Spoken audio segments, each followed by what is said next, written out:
how about some orange and blue today with Cecil Lammey and Andrew Mason? And Mace, how about a different looking running back room this season? Do you think that we're going to get that from the Denver Broncos? Maybe even a drastically different room, or is it kind of proceeding with the players that you already have on the roster?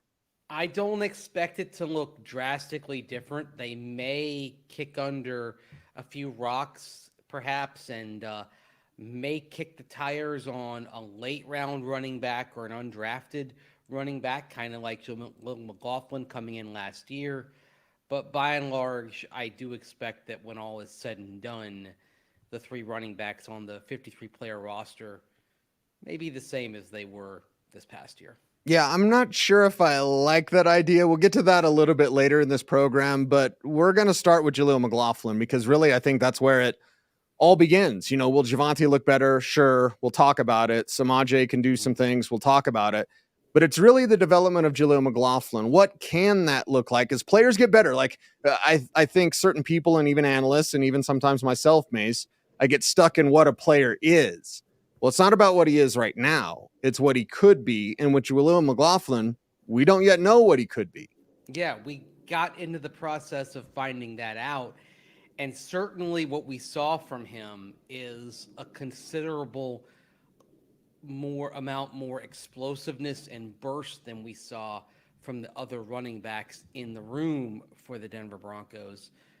The only thing is, there are things he must do in the passing game as a receiver and also as a blocker that ensure that he can get more playing time. Let's take a look real quick at some of his numbers for this season because there's one that's very relevant there. Yards per carry, 5.4. That shows you how explosive he is. 107 touches. That's very few rookie running backs this past year had triple digits in touches. Now you look at that touch percentage, which is number of times he touched it relative to his overall number of snaps, 55.4. No other rookie with 100 touches had, I believe, more than 40% in terms of a touch percentage. You and I talked about this midseason into the late part of the season, Cease. When he was out there, it was a tell because some of those games, it was 70% of the time he was out there, he was getting the football. So opposing defenses knew when he checked in, the likelihood was that it was going to end up in his hands. Right. The way you get around that is by having him more involved in pass protection. And it's something he's going to have to figure out even as a smaller back, because if he can, then you're going to see more of him, and then he's going to have more open horizons because you're going to be able to catch the opponent off guard more when he enters the game than you saw last year. Right. It's so important for young running backs. And I'm not comparing him to Clinton Portis, but you'll remember Portis' first season. I don't think he started till week 6, something like that, because he couldn't protect the quarterback. Mike Shanahan wasn't going to play him. With Jaleel McLaughlin, yeah, it was this year, and it was Samaje, and it was Javonte. But if Jaleel can prove this offseason that he can protect his passer, whoever that's going to be, Mace, that's a different show. Like, Jaleel could be a starter with significant touches this year, not just 100 touches, reserve guy, sometimes starter. Like, no, he could be the Broncos' lead back. He can. And look, that's something that the coaches are making clear to him. Why don't we hear from offensive coordinator Joe Lombardi? We talked with him just before the end of the season about Jaleel McLaughlin and what he needs to do going forward. And in the course of the Q&A, it became very clear, passing game and pass protection, that's what he needs to get right to play more. Yeah, I think, us and him getting more comfortable in pass protection. Sometimes, if a guy isn't, and he's plenty smart enough, it's just he's not as big as some of the other guys. And so being able to, get those reps and us seeing that, he's going to be able to block these 250-pound linebackers if he's matched up on them would be the big thing. What are some techniques then for a smaller running back that can allow them to have success? Closing space so the guy doesn't get a lot, don't wait on him, because the longer you wait, the faster he's going to hit you. So closing space, leverage, strike points, all those things. Closing space, I like it. As I was watching the playoffs this weekend, Mace, and I'd see guys like Pacheco close space, I was like, There you go, Jaleel. Just watch those guys. Yeah, and it shows that even as a running back who isn't a huge back, you can get it done. Something, and even Jaleel, when this was brought up to him, and we can play this clip here, he actually talked about, I think it was Joe Lombardi said strike point, and Jaleel referred to the punch that he's got to have. Let's hear from Jaleel on pass protection.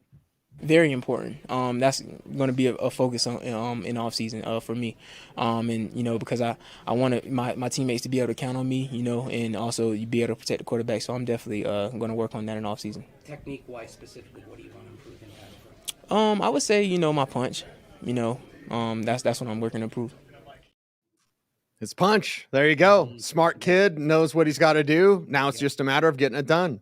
Exactly. And it's going to be a little bit of mind over matter, the old cliche, if you don't mind, it doesn't matter.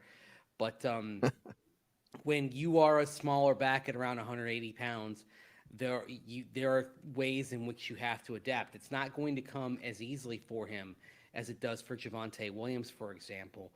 But if you can anticipate, you can be an obstruction, and you can put a lot of power in that punch, and you have your timing right, then you can be effective enough to keep, like Joe Lombardi said, those 250-pound linebackers at bay. You're not asking him to be a brick wall. You're asking him to be an obstruction enough to give the quarterback time to operate. That's the thing.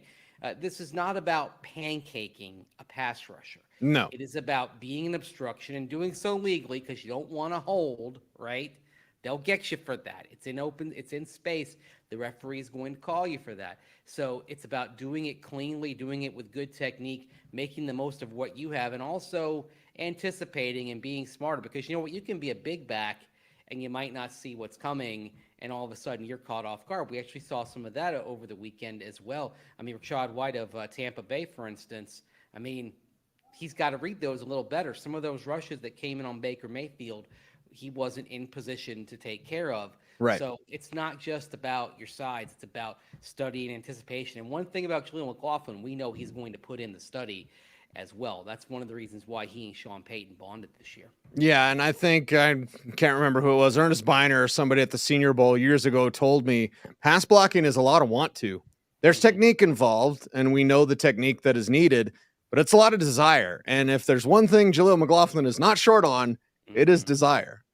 Desire and work ethic. I mean, we know all the stories. 5 a.m. He's in, first one in the building, right? He's always getting there, always working. And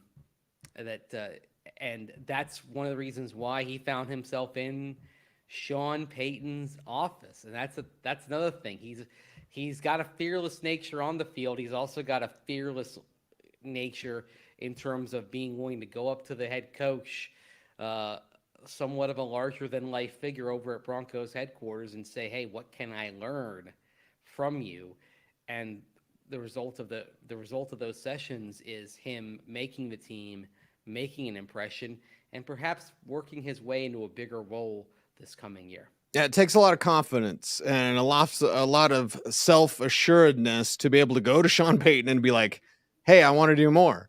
What can I do? Now, what comes to the next question is not his pass blocking ability, but Mace, why was his yards per carry more than his yards per reception? It's a big, not necessarily red flag for me, but that 5.1 yards per catch, that's not good. That needs to be more closer to 9 yards. If you're a running back, if you can get 10 yards, then you're special.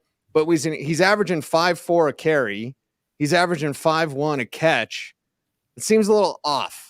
So is it catching it cleaner? Is it getting better spacing? Like, Jaleel McLaughlin is a good receiver. He just didn't post good yards per catch numbers last year. Some of it is catching it cleaner. Some of it is also, again, the fact that his presence on the field became a tell. And where that decline started to happen, Cecil, it started to happen. It started to happen against the Packers. Of course, the 3 games that he had before the Broncos beat Green Bay, against the Bears, the Jets, and the Chiefs. We know, of course, he played extensively against the Bears. That was when Javonte Williams got hurt. So he had 8 receptions in those games for 65 yards, 8 yards a catch. in Simpson's parlance, that's perfectly cromulent work. That'll do. After that, starting with the Packer game, Green Bay starting to figure out, oh, when Jaleel's out there, he's going to get the ball.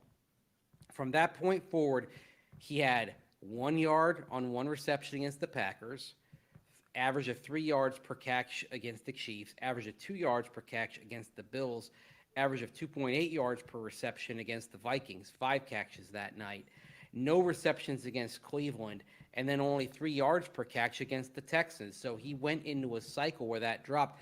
But as they used him a little bit more and his workload started to become a bit more diverse, that percentage, that 70% to percentage threshold you and I talked about in games, started to drop.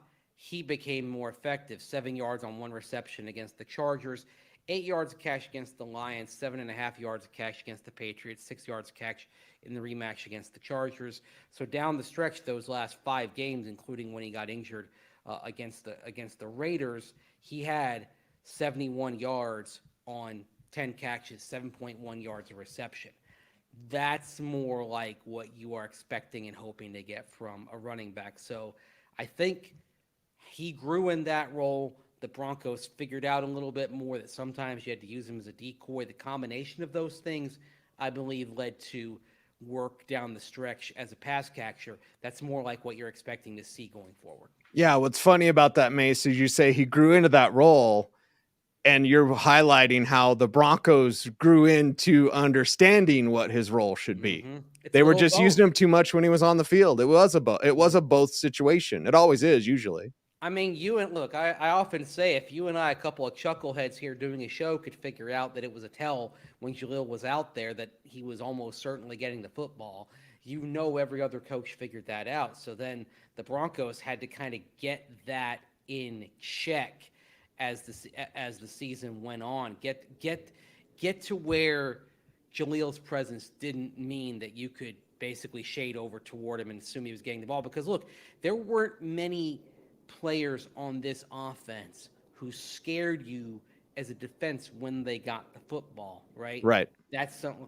But frankly, Jaleel McLaughlin is one of the few guys who, if you're an opposing defensive coordinator, you say, okay, if he gets it in space, we've got to be prepared for that because of his ability to do explosive things. We saw it against Chicago. You could argue he was the offensive MVP for the Broncos in the first win that they had this season. We saw it periodically from time to time, but we didn't really see it consistently, the explosiveness coming back, until he became less of a tell there down the stretch. Jaleel McLaughlin, the sky is the limit, young man. Go out there and get it. Before we move off of Jaleel, I do want to play the clip that when he talked about Sean Payton, because we're fixing a pretty good relationship here. Right? A coach is finding one of his favorite students. Jaleel is very bright and becoming a favorite student of Sean Payton. Here's what Jaleel said and what he learned from Coach Payton. Coach Payton, he does a great job with, teaching me what I can be. You know what I'm saying? I think that he does a great job with, helping me at the receiver position. How can I catch the ball more and, get in the open space more. So, going up there and learning from him is great. Does he show you film of other guys like Kamara? Oh, Coached over the years? Oh yeah. He which is crazy because coming out of college, I was already watching that stuff. So and now he's showing me more Alvin and these guys and that basically stealing yards. So I'm excited to learn more. Stealing yards. I love that. It's awesome. I love the joy that he brings when he's answering questions and talking about Sean Payton, and then how he said like, "Oh, that stuff he showed me, I was already watching that." Payton just digs that, man. When he shared that with Sean Payton, and probably could point out things on the clips that Sean was about to show him from Alvin Kamara, because I saw that play. Like you said, Sean Payton and Jaleel McLaughlin having a shared moment. And look, here's the thing. We talked about this going through the pre-draft process, the post-draft process last year. Sean Payton does not care what your draft status is. He does not. Nope. We go all the way back to Marcus Colston 2006 draft out of Hofstra. Yes. Right? And coming in the 7th round, and he ends up showing what he can do. By the time he's done, he holds every major Saints receiving record. Right? 2006 Shrine Game in San Antonio. And then we got always talk about Pierre Thomas.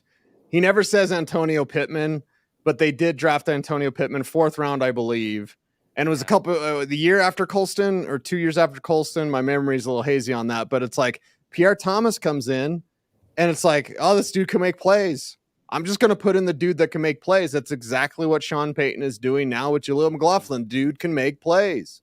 No doubt. Pierre Thomas, first carries came in the 07 season. He ends up playing 8 seasons for the Saints, right? Huge part of their offense, huge part of the team that won the Super Bowl 44, that was the New Orleans breakthrough there in early 2010. So that's the thing. And Sean Payton can cut a very intimidating presence. We all know that, right? Very much so, yes. So it certainly takes some gumption to kind of go up and make your presence known and talk to the coach. But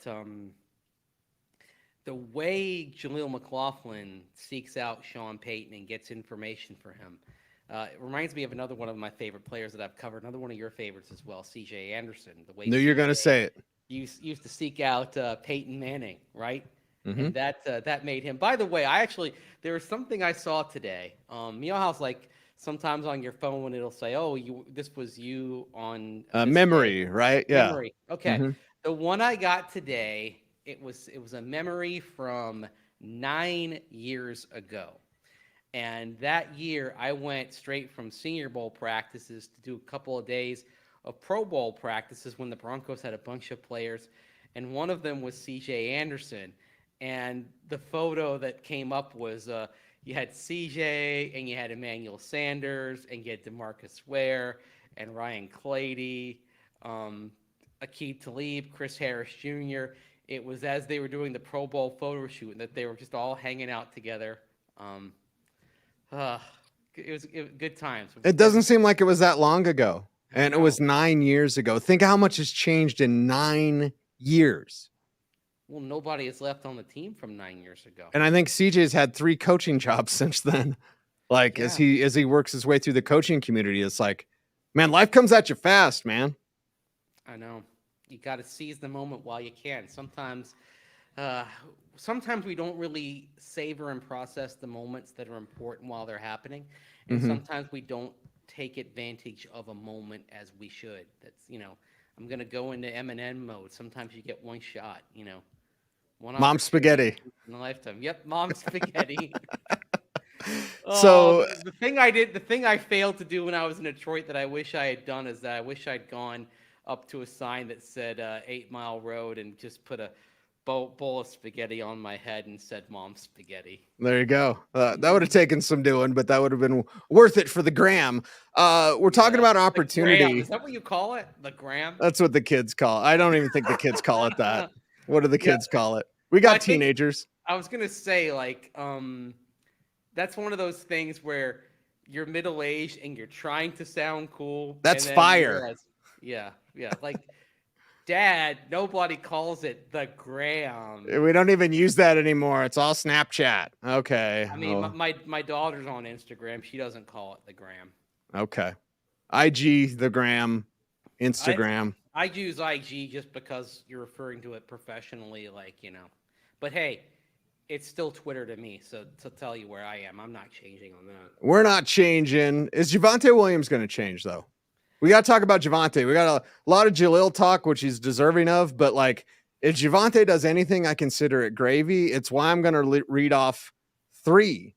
I'll do the office space, as many as 4 running back options that are not named Javonte Williams that aren't even on this team. I'm going to read them to you in a little bit, Mace, but let's talk about Javonte before we get to the list of potential free agent running backs. You got to see where he is health-wise, another year removed from that injury. I think that's all that's all it is for Javonte. How healthy is he going to be? Because we saw last year, first of all, there was a reason as a rookie he was splitting time with Melvin Gordon. As explosive as Javonte was, Melvin had better vision. And now when Javonte had the explosiveness that he had pre-injury, he could compensate for the vision that maybe wasn't as good as some other running backs. That wasn't the case, unfortunately, for him in 2023. I mean, unfortunately, we got used to the sight of Javonte bouncing off his own blockers.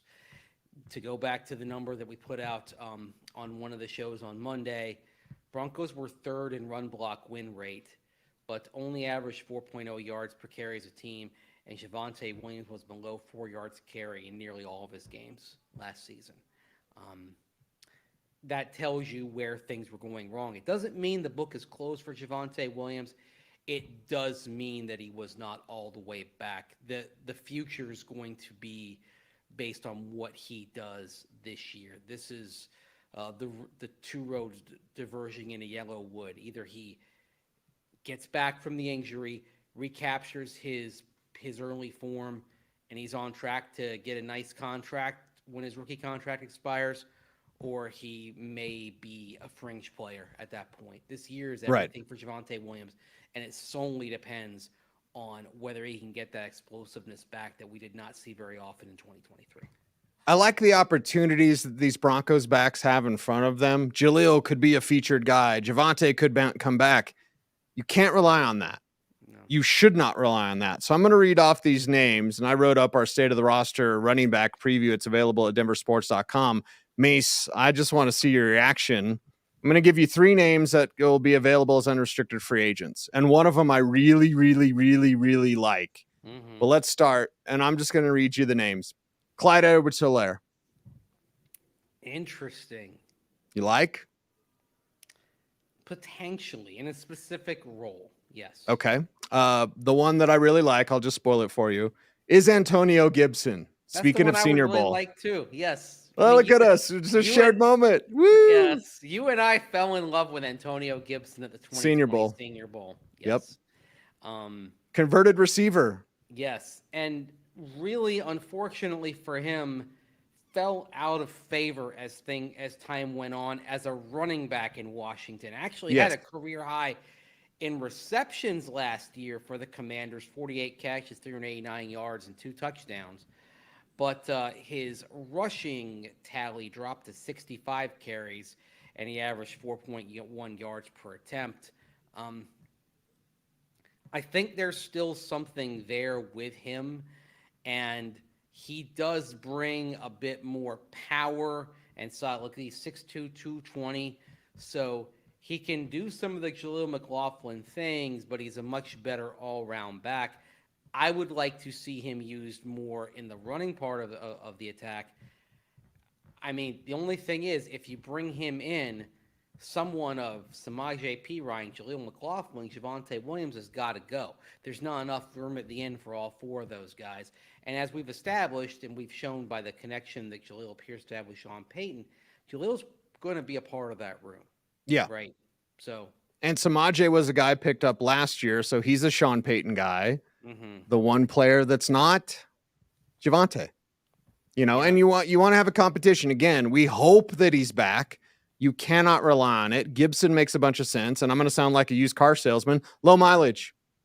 Yeah. Low mileage. In 4 career seasons in the pros, what's he have? 600 carries, something like that? 642 carries and 172 receptions, so he's got 814 total touches.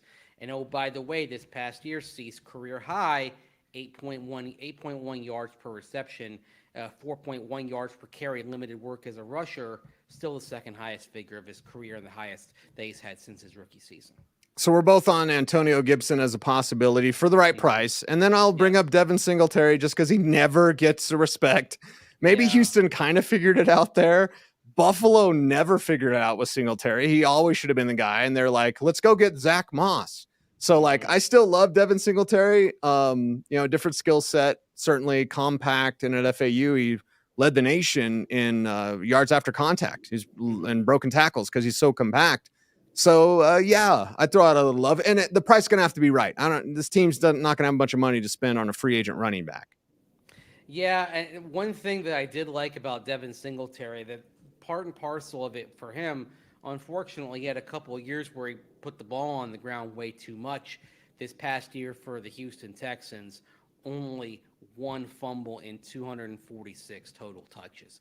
That's a good sign for him when considering a couple of years earlier, you were talking about him putting the ball on the ground about once every 55 touches, which basically means you're going to put the ball on the ground once every 3 games or so, right? I mean, that's something that kind of scares Broncos fans that still have a little bit of football viewing PTSD from the Melvin Gordon experience. But it's something that he's improved on in the last couple of years as Devin Singletary, and I think he'd be worth another look, even though I think he was perfect for what Houston does. Houston, being in the Shanahan-McVay tree, views the running back as somebody who's a fungible asset. Right. And then I'll spoil it for the website. Just go to denversports.com. I did list the potential next Isaiah Pacheco, and I put on a USC back that I really like there as well. So that's at denversports.com. Check out our state of the roster. It comes out periodically. Denversports.com as Mace and I step through each position.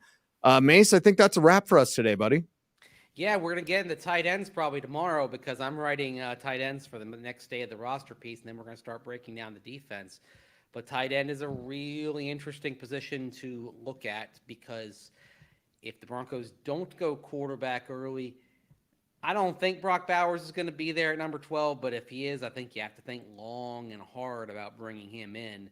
Broncos, really, unfortunately for them, one of the least productive tight end cores in the league in terms of pass catching in 2023, something they have to change. That, my friend, is what we call a tease. He is Andrew Mason, so that means, Mace, you're a tease. Follow him on all the socials at Mace Denver. I got you. You got me. I got you. Right. Depends who you ask. Old Joe Cole Pop down in Texas. Anyway, he's Mace. You follow him on all the socials at Mace Denver. I'm at Cecil Lammey saying OBT is a BFD. Growing the YouTube channel. Help us out. Like, comment, share, subscribe, hit the notification bell so that you never miss a vid. That's oh my right. gosh, that was good. That I was know. a good one today. Like synchronized swimming. There we go. Gonna take a dip in that pool behind you, Mace. OBT is a BFD. Thanks for watching. Stay tuned and stay frosty.